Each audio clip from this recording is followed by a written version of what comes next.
3 महिन्यांपूर्वी शिरोळ इथल्या जिल्हा मध्यवर्ती बँकेत झालेल्या चोरीचा छडा लावण्यात कोल्हापूर स्थानिक गुन्हे अन्वेषण शाखेला यश आलंय। या प्रकरणी आंतरराज्य टोळीतील चंद्रसिंग उर्फ लाला खुर्दे आणि संतोष कदम या दोघा सराईत चोरट्यांना अटक करण्यात आली आहे। त्यांच्याकडून 12 लाख रुपये किमतीचं 4 चाकी वाहन जप्त करण्यात आलंय।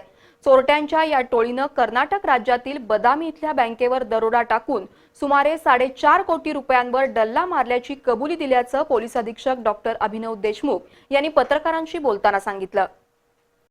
शिरोळ इथल्या जिल्हा मध्यवर्ती बँकेच्या शाखेतील खिडकीचं ग्रिल आणि कुलूप तोडून चोरट्यांनी 25,56,000 रुपये किमतीचे दागिने लंपास केले होते।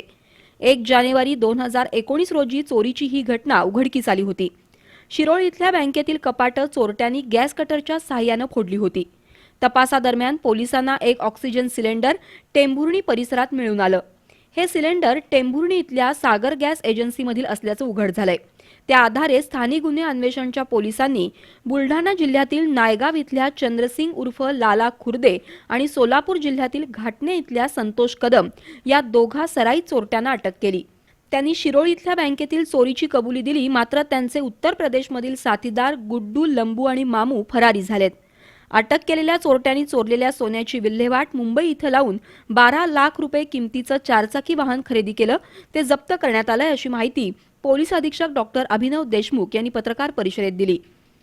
एक 12 म्हणजे जी अमाउंट जी होती 26 लाखाची, त्याच्यातून जो पैसा मिळाला त्याच्यातले 12 लाख रुपयाची गाडी महिंद्रा मॅरेंजो कंपनीची त्यांनी विकत घेतलेली आहे, ती आतापर्यंत रिकवर झालेली आहे। अजून रिकव्हरी करण्यासाठी आरोपी आणि इतर उरलेले जे आरोपी त्यांना अटक करण्यासाठी आम्ही प्रयत्न करत आहोत।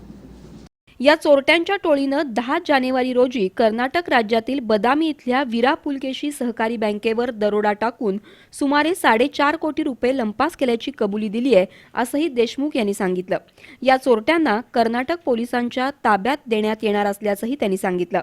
पत्रकार परिषदेला गृह पोलीस उपाधीक्षक सतीश माने, उपाधीक्षक आर पाटील, पोलीस निरीक्षक तानाजी सावंत यांच्यासह अधिकारी आणि कर्मचारी उपस्थित होते।